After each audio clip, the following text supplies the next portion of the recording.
Hello students, कैसे हैं आप? ठीक हैं? स्टडी ठीक चल रही है आपकी? हेल्थ ठीक है? रेगुलर एक्सरसाइज कीजिए और कोशिश कीजिए कि थोड़ा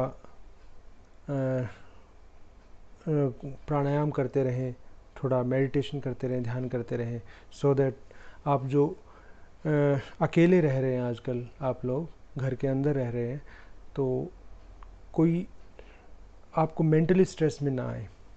ठीक है, इस तरह आप करते रहें, आप हेल्दी रहेंगे, मेंटली हेल्दी रहेंगे, फिजिकली हेल्दी रहेंगे। आज हम डिस्कस कर रहे हैं डोमेन नेम सिस्टम को। डोमेन नेम सिस्टम क्या है? देखिए, जब भी आप किसी भी साइट को ओपन करते हैं तो उस साइट को आप पर्टिकुलर वर्ड्स के अंदर लिखते हैं, अल्फ़ाबेट्स की फॉर्म में लिखते हैं, जैसे GJUST.AC.in। तो आपने क्या लिखा कि उसको पर्टिकुलर अल्फ़ाबेट्स की फॉर्म में लिखा जो आपको याद रह जाता है। यदि यही एक आईपी एड्रेस की फॉर्म में होता तो आप कितने आईपी एड्रेस याद रखते? इसके लिए मैं एक एग्जांपल देता हूँ।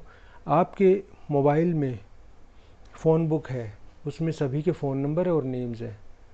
आपको सभी के फ़ोन नंबर याद नहीं होंगे, लेकिन आपको सभी के नेम्स पता हैं जो जो आपने स्टोर कर रखे हैं।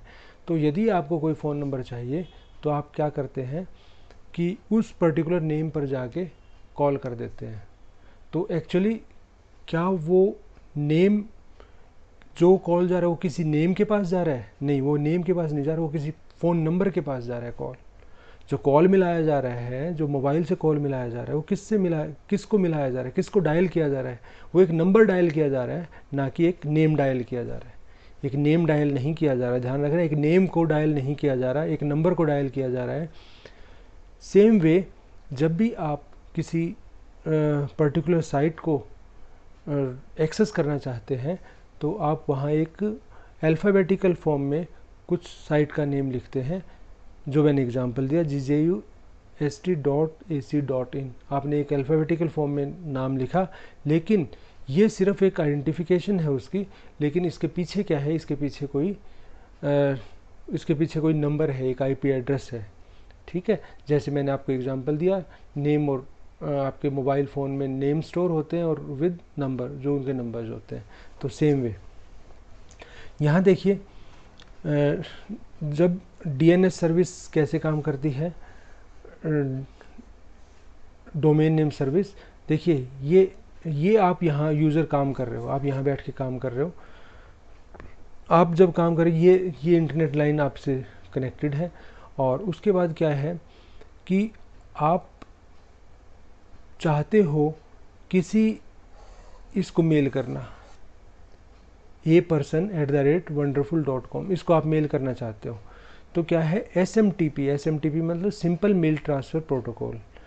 वो रिक्वेस्ट करेगा, किसको रिक्वेस्ट करेगा? डीएनएस सर्वर को रिक्वेस्ट करेगा। ये सर्वर है, डीएनएस सर्वर को रिक्वेस्ट करेगा कि ये जो wonderful.com है, ये क्या है? मुझे समझ नहीं आया। उसको समझ आएगा भी नहीं। ये इसको रिक्वेस्ट करेगा, ये क्या चीज़ है। इसको ये तो पता लग गया कि कोई डोमेन नेम है, लेकिन ये किसके पास भेजना है, कैसे भेजना है, ये इसको पता नहीं लगेगा। तो ये क्या है, डीएनएस क्लाइंट के थ्रू ये डीएनएस सर्वर को रिक्वेस्ट करेगा कि wonderful.com क्या है, और यहाँ से इसको ये बताया जाएगा, वहाँ एक डेटा बैंक होगा, आप कह सकते हो, और वहाँ से इसको बताया जाएगा कि 200.200.200.5 ये wonderful.com का आईपी एड्रेस है। आप इसके ऊपर जाइए, ये इसके ऊपर यहाँ फिर मेल भेज देगा। ठीक है, ये इस तरीके से। नेम स्पेस देखिए, जब भी आप डोमेन नेम सर्वर की बात करते हैं, सर्विसेज की बात करते हैं, तो उसके अंदर क्या होगा कि नेम्स और आईपी एड्रेस के कम्बिनेशन होते हैं। नेम्स और आईपी एड्रेस के कम्बिनेशन होते हैं, और हर एक कम्बिनेशन, बहुत सारे कम्बिनेशन है, बहुत सारे कम्बिनेशन वर्ल्ड के अंदर, लेकिन सभी बाइंडिंग्स के अंदर, जो बाइंडिंग मतलब जो कम्बिनेशंस हैं, उनके ऊपर फुल्ली कंट्रोल होता है। किसका कंट्रोल होता है वो अभी हम बाद में बात करेंगे, लेकिन ये 2000 फुल्ली कंट्रोल्ड। ऐसा नहीं कोई कुछ भी डोमेन नेम यूज़ कर ले, ऐसा पॉसिबल नहीं है। तो उसके 2000 fully controlled, all the bindings, all the pairs of domain name and domain name and IP address, हर एक का एक कपल बनता है, पेयर बनता है, और वो सभी कंट्रोल्ड होते हैं, वो सभी रजिस्टर्ड होते हैं, आप कह सकते हैं। तो इसके अंदर कहीं कोई एम्बिग्यूटी नहीं होती कि एक पर्टिकुलर नेम हम चेंज यूज़ कर रहे हैं तो वो पर्टिकुलर नेम एक स्पेसिफिक आईपी एड्रेस से ही लिंक्ड होगा, वो किसी और के पास नहीं जा सकता। डोमेन नेम स्पेस जो होता है वो हायरार्किकल होता है, उसके अंदर क्या होगा कि मैक्सिमम 128 लेवल हो सकते हैं, मैक्सिमम 128 लेवल। जैसे फॉर एग्जांपल GJUST.AC.in, इसके अंदर देखिए क्या है 1 2 3, ये इसके अंदर 3 लेवल्स हैं, 3 लेवल और एक फोर्थ 0 लेवल हम रूट को मानते हैं। तो ये इतने लेवल्स हैं इसके अंदर, ये ऐसे डॉट डॉट करके मैक्सिमम 128 तक हो सकते हैं, ये मैक्सिमम लेवल 128 हो सकते हैं। ध्यान रखना, ये जो 0 लेवल पे है ये रूट है 0 लेवल पे, और उसके बाद क्या है, आपने ये सुने होंगे .com सुना होगा, .edu सुना होगा, .arg सुना होगा, ऐसे ही .in सुना होगा। इस तरीके से ये डिफरेंट आगे डोमेन्स हैं, ठीक है। और यहाँ से फिर फर्दर और आगे, फिर और आगे, इस तरीके से होता रहता है ये आगे। आप इंटरनेट जब हैंडल करते हो, जब आप इंटरनेट पे वर्क करते हो तो आप देखेंगे ये चीज़ कि आपने GJUST खोला, GJUST में सपोज करो आपने कोई पर्टिकुलर डिपार्टमेंट में चले गए, वहाँ फिर डॉट लग के आ गए, इस तरीके से आगे बढ़ता रहता है। अब डोमेन नेम के लेवल्स कैसे होते हैं, देखिए सबसे पहले क्या है, हाईएस्ट लेवल पे क्या है, रूट है, फिर डोमेन नेम, फिर उसके बाद डोमेन नेम फर्दर, फिर और आगे बढ़ गए, फिर और आगे बढ़ गए। देखिए जैसे मैंने GJUST का एग्जांपल दिया था, ऐसे ही ये एग्जांपल है challenger.atc.fhda.edu, edu डोमेन के अंदर है ये, फिर atc.fhda.edu, इस तरीके से यार। अब देखिए जैसे आप एक लेटर भेजते हैं कि आपने लिखा हाउस नंबर 128 सेक्टर 7 चंडीगढ़, ठीक है। तो सबसे पहले जब आप उसको पोस्ट बॉक्स में डाल के जाओगे, वो आपके मेन पोस्ट ऑफिस में जाएगा। उसके बाद मेन पोस्ट ऑफिस में जाने के बाद सबसे पहले कौन सी लाइन पढ़ी जाएगी, हाउस नंबर 188 पढ़ा जाएगा या चंडीगढ़ पढ़ा जाएगा पहले, ठीक है, आप खुद सोचिए। सबसे पहले चंडीगढ़ पढ़ा जाएगा, फिर सेक्टर 7 पढ़ा जाएगा, फिर हाउस नंबर पढ़ा जाएगा। तो हाईएस्ट लेवल सबसे पहले पढ़ा जाता है। तो ऐसे ही क्या है कि जब भी आप कोई डोमेन नेम लिखते हो तो उसके अंदर हाईएस्ट जो डोमेन है वो सबसे पहले पढ़ा जाएगा, edu सबसे पहले पढ़ा जाएगा, और उसके बाद क्या है FHDA पढ़ा जाएगा, उसके बाद क्या है ATC पढ़ा जाएगा, उसके बाद क्या है चैलेंजर। मीन्स सबसे पहले जो रूटिंग होगी वो किसकी तरफ जाएगी, edu के पास जाएगी, वहाँ से फिर वो फॉरवर्ड कर देगा FHDA के पास, फिर किसके पास जाएगा, वो ATC के पास, और फिर किसके पास जाएगा, वो चैलेंजर के पास। इस तरीके से ये चलता है। उसके बाद है फुली क्वालिफाइड डोमेन नेम और पार्शली क्वालिफाइड डोमेन नेम। जब एक कंप्यूटर या आप इंटरनेट, एक मशीन, एक होस्ट किसी डोमेन नेम को एक्सेस करना चाहता है तो that must be in the form of fully qualified domain name. वो FQDN की फॉर्म में ही होना चाहिए। पार्शली क्वालिफाइड डोमेन नेम कोई मशीन या कोई होस्ट उसको एक्सेस नहीं कर सकता, that is not accessible bye A machine, ठीक है। वो आपके समझने के लिए ठीक है, आप ह्यूमन बीइंग होकर उसको समझ सकते हैं। जैसे यहाँ देखिए, यहाँ आप देखेंगे तो ये एक जो डोमेन नेम है फुली क्वालिफाइड है, और यहाँ देखेंगे तो ये कंप्लीट फॉर्म में नहीं लिखा हुआ। देखिए यहाँ पे डॉट छोड़ दिया, और यहाँ पे यहाँ क्या है .com नहीं लगाया, मतलब लास्ट में .com नहीं लगाया। तो इस तरीके से यहाँ भी ये कंप्लीट फॉर्म में नहीं लिखा। तो ये है partially qualified domain name, this is not accessible by the computer. आप यहाँ से देखेंगे .com के अंदर देखेंगे तो ये .com, और उसके बाद यहाँ फिर रूट्स। आप ये कह सकते हैं, ये कहा जाता है कि जो डोमेन DNS सिस्टम जो होता है उसको आप एक उल्टे पेड़ की तरह देख सकते हो। मीन्स रूट ये है और आगे ब्रांचेस बढ़ती जा रही हैं, ये ब्रांच 2 निकल गई, यहाँ से फिर ब्रांचिंग हो गई, यहाँ से आगे फिर ब्रांच हो गई इस तरीके से, और एक ये ब्रांच आ गई, यहाँ से फिर 2 ब्रांच हो गई, यहाँ फिर ब्रांचिंग हो गई, इस तरीके से ब्रांचिंग होती है। तो आप इसको इन्वर्टेड ट्री फॉर्मेट में देख सकते हो, इन्वर्टेड ट्री मैपिंग बोलते हैं इसको। तो इस फॉर्म में आप इसको देख सकते हो। The information contain in domain name space must be stored, वो स्टोर होना चाहिए। देखिए मैंने आपको बताया था कि कम्बिनेशंस होते हैं, कि जो आपके नेम्स हैं, जो डोमेन नेम है और साथ में उनके आईपी एड्रेस है, उन सब के कम्बिनेशंस बनेंगे। वो जो कम्बिनेशंस हैं, उन कम्बिनेशंस का पर्टिकुलर कम्बिनेशंस है वो, और उनका आपस में डेविएशन नहीं हो सकता। डेविएशन मीन्स एक आईपी एड्रेस के साथ एक डोमेन नेम है तो हमेशा वही रहेगा, वो चेंज नहीं होगा। अब यदि वर्ल्ड के अंदर 1 मिलियन साइट्स हैं तो 1 मिलियन कम्बिनेशंस हैं, 1 मिलियन नेम है, डीएनएस नेम्स हैं, और 1 मिलियन उनके आईपी एड्रेस हैं। और यदि 10 मिलियन है तो 10 मिलियन कम्बिनेशंस हैं। तो ये 10 मिलियन कम्बिनेशन कहाँ स्टोर होंगे, ये किसी एक मशीन के अंदर आप स्टोर नहीं रख सकते। उसके लिए आपको ह्यूज अमाउंट ऑफ इंफॉर्मेशन है, तो उसके लिए आपको मल्टीपल प्लेसेस चाहिए जहाँ वो स्टोर रख सकते हैं। और सिक्योरिटी पॉइंट ऑफ व्यू से भी आप उसको एक जगह सभी को स्टोर नहीं रख सकते, आपको मल्टीपल पॉइंट पर उनको स्टोर रखना पड़ेगा। आगे देखिए, हायरार्की क्या है।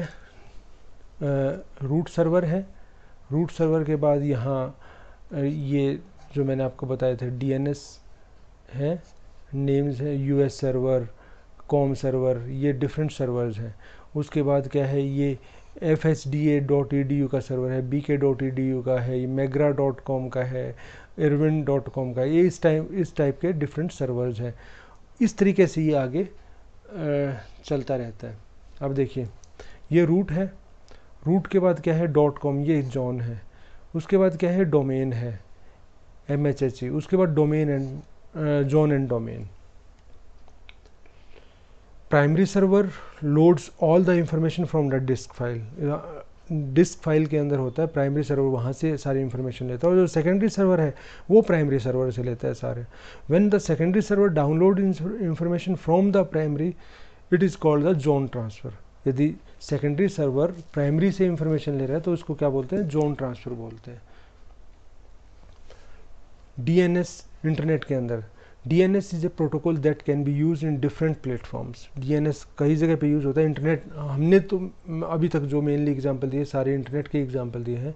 इन internet domain name space is divided into 3 different sections. कौन कौन से सेक्शंस होते हैं?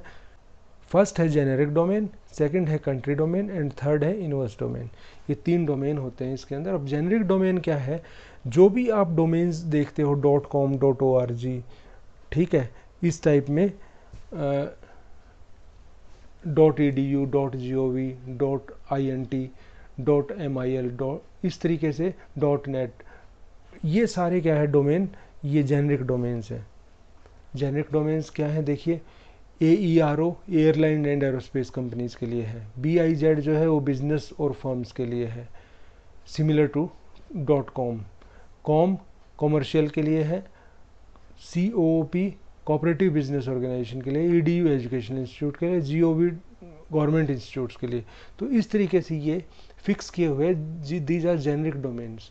दूसरा क्या है, कंट्री डोमेन्स। कंट्री डोमेन जैसे इंडिया के अंदर आप देखोगे .in, इंडिया के लिए यूज़ होता है .in, पाकिस्तान के लिए यूज़ होता है .pk, US के लिए यूज़ होता है .US, USA के, अमेरिका के लिए, ठीक है, UK के लिए यूज़ होता है .UK। तो ये है कंट्री डोमेन। नेक्स्ट है यूनिवर्स डोमेन। यूनिवर्स डोमेन का आपसे डायरेक्टली लिंक नहीं होता। यूनिवर्स डोमेन क्या है कि जब आप सपोज करो .com के ऊपर काम कर रहे हैं, .com के लिए काम कर रहे हैं, .com का सर्वर है, तो वो क्या करता है, वो जस्ट यूनिवर्स डोमेन क्या होगा, वो उस जो रूट है उसको चेक करता रहेगा कि वो प्रॉपरली वर्क कर रहा है या नहीं कर रहा, ठीक है, इस तरीके से वर्क करेगा। रेजोल्यूशन क्या है, मैं किसी भी पर्टिकुलर IP एड्रेस को DNS जो नेम है उससे लिंक करना, वो है resolution. Mapping a name to an address, किसी भी नाम को किसी आईपी एड्रेस से मैप करना। और an address to name is called the name address resolution. देखिए स्टोर तो वहाँ पड़ा हुआ है, आपने एक लिखा यहाँ पे, वो स्टोर कहाँ पड़ा है, सर्वर में। सपोज करो दिस इज सर्वर, यहाँ आप काम कर रहे हैं, ठीक है, यहाँ आप काम कर रहे हैं कंप्यूटर पे। तो क्या है कि अब यहाँ आप काम कर रहे हैं तो आपने एक GJUST.AC.in लिखा। जब तक इसको किसी एड्रेस में कन्वर्ट नहीं किया जाएगा आप कहीं नहीं पहुंच सकते। आप किसी भी चीज़ को एक्सेस कर ही नहीं सकते जब तक इससे रिलेटेड कोई आईपी एड्रेस नहीं आएगा। तो जब आईपी एड्रेस आएगा तभी आप आगे बढ़ सकते हो। तो मैपिंग क्या है कि हर बार जब भी आप एक एड्रेस लिखोगे तो उससे जब भी आप एक नेम लिखोगे, ठीक है, जब भी आप डोमेन नेम लिखोगे तो उससे रिलेटेड आपको हमेशा एक आईपी एड्रेस चाहिए, दैट इज कॉल्ड मैपिंग। अब मैपिंग कैसे होते देखिए, यहाँ आप देखो रिकर्सिव रिजोल्यूशन। सबसे पहले आप यहाँ क्लाइंट यहाँ बैठा हुआ है, क्लाइंट अपने .edu के पास fsda.edu के पास, ये किसके पास भेजेगा, edu के पास, ये भेजेगा रूट सर्वर के पास। उसके बाद ये क्या होगा, यहाँ इसको पता लगेगा कि .com के पास जाना है तो .com के पास, उसके बाद मैग्रा.com के पास। सपोज करो आप अपने लाइब्रेरी में बैठे हुए, आपने अपनी साइट खोल रखी है GJUST.AC.in साइट खोल रखी है और आप वहाँ बैठ के मैग्रा हिल की कोई बुक ऑर्डर करते हैं, तो क्या होगा कि आप इस तरीके से ये रूट फॉलो होगा आपका, ठीक है। या इसका अल्टरनेट और क्या हो सकता है, क्लाइंट और कहाँ कहाँ कॉन्टैक्ट कर सकता है, यहाँ क्लाइंट का कॉन्टैक्ट हो सकता है, .edu पे कॉन्टैक्ट हो सकता है, रूट सर्वर से कॉन्टैक्ट हो सकता है सीधा, या मैग्रा हिल से कॉन्टैक्ट हो सकता है, या .com पे कॉन्टैक्ट हो सकता है, ठीक है। ये डिफरेंट कॉन्टैक्ट हो सकते हैं यदि मैं इन्हीं आईपी एड्रेसेस की इन्हीं डोमेन नेम्स की बात करूं तो। DNS has two type of message, query and response. Query का मतलब जहाँ से क्वेश्चन किया जाता है, मीन्स ये पूछा जाता है ये एड्रेस मुझे मिला है नेम की फॉर्म में, ये डोमेन नेम मिला है, ये किससे रिलेटेड है, ये क्वेरी है। और रिस्पॉन्स क्या है, जब उसको ये बताया जाएगा कि ये डोमेन नेम इस पर्टिकुलर आईपी एड्रेस से रिलेटेड है, तब वो है रिस्पॉन्स, ठीक है। The query message consist of A header and question record. Query के अंदर क्या होता है, हेडर होता है और क्वेश्चन होता है। रिस्पॉन्स मैसेज के अंदर क्या होता है, हेडर होता है, क्वेश्चन रिकॉर्ड होता है, किस क्वेश्चन, कौन सा क्वेश्चन भेजा गया था, आंसर रिकॉर्ड होता है, और अथॉरिटेटिव रिकॉर्ड, ठीक है, authoritative record and additional record. और उसके अंदर कुछ और चाहिए तो वो चीज़ इसमें होती है। यहाँ देखिए ये क्वेरी है, क्वेरी में हेडर भेजा जाएगा, क्वेश्चन भेजा जाएगा। आंसर के अंदर मीन्स रिस्पॉन्स के अंदर हेडर होगा, क्वेश्चन सेक्शन होगा, आंसर सेक्शन होगा, अथॉरिटेटिव सेक्शन होगा, मीन्स कोई अथॉरिटी है वो अपना उसमें कोई साइन या डिजिटल साइन या कुछ भी है उसके अंदर, वो अथॉरिटेटिव सेक्शन होगा। और उसके बाद क्या है कि एडिशनल सेक्शन, इसमें कुछ और इन्फॉर्मेशन होगी तो वो, जैसे आपके मोबाइल के अंदर आपका पहले नेम लिखते हो, फिर उसका टाइटल होता है, फिर कंपनी होता है, फिर उसके बाद उसके कम से कम 5-6 फ़ोन नंबर आप स्टोर कर सकते हो। इसी तरीके से देखिए ये है हेडर फॉर्मेट। हेडर फॉर्मेट के अंदर क्या होगा, ये आइडेंटिफिकेशन के लिए कुछ बिट्स होंगी और ये फ्लैग्स के लिए कुछ बिट होंगी। और उसके बाद क्या है नंबर ऑफ़ क्वेश्चन रिकॉर्ड्स, उसके बाद क्या है number of answer records, number of authoritative records और नंबर ऑफ़ एडिशनल रिकॉर्ड्स, ये सारा हेडर है। अब कोई क्वेरी के अंदर 0 होगा और कोई रिस्पॉन्स के अंदर 0 होगा। जो रिस्पॉन्स में एग्जिस्ट करेगा वो क्वेरी के अंदर एग्जिस्ट नहीं करता। टाइप्स ऑफ रिकॉर्ड्स, कौन कौन से टाइप के रिकॉर्ड हो सकते हैं, 2 टाइप्स ऑफ रिकॉर्ड हो सकते हैं, क्वेश्चन रिकॉर्ड और रिसोर्स रिकॉर्ड, ठीक है, question record and resource record. The question records are used in the question section of the query and the response message.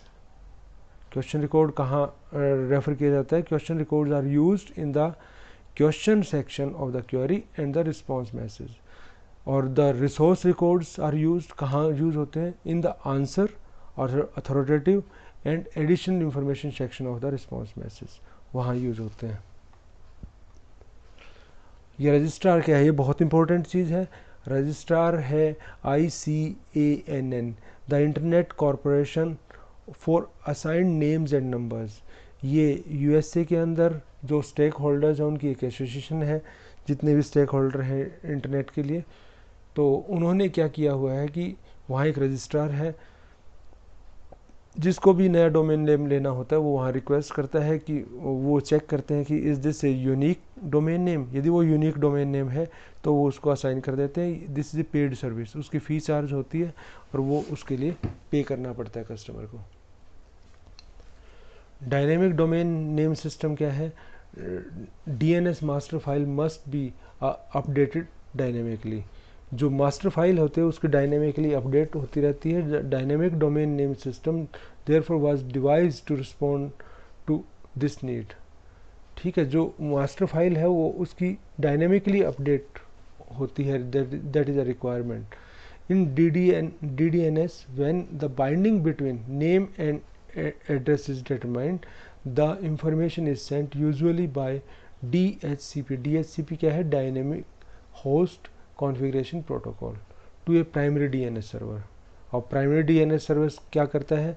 That updates the zone, वो zone को update कर देता है, zone को बता देता है कि ये इसके अंदर चेंज हुआ है। The secondary server are notified either actively or passively.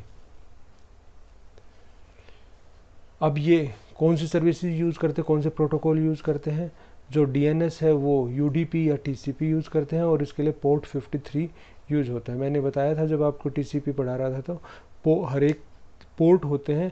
Port का मीनिंग होता है कुछ पर्टिकुलर एक्शन जो लिए जा सकते हैं, उन हर एक का कोड होता है। प्रोसेस, आप प्रोसेस कह सकते हैं इनको। कुछ प्रोसेस होते हैं जिन हर एक प्रोसेस का अपना एक कोड होता है। तो उस तरीके से क्या है कि इसके पोर्ट 53 के ऊपर है ये। अब क्या है कि यदि उसका साइज़ 512 बाइट से कम है तो उसको UDP पैकेज हैंडल करेगा, और यदि उसका साइज़ 512 बाइट से ज़्यादा है तो उसको TCP कनेक्शन यूज़ होगा उसके लिए। DNS can use the services of UDP और TCP using the well known port 53। Port 53 का यूज़ होगा, ये मैं पहले बता चुका हूँ। ठीक है, ये था ब्रीफ इंट्रोडक्शन ऑफ DNS। ठीक है, डोमेन नेम सर्विसेज। और यहाँ आपका ये टॉपिक ख़त्म होता है। Thank you very much.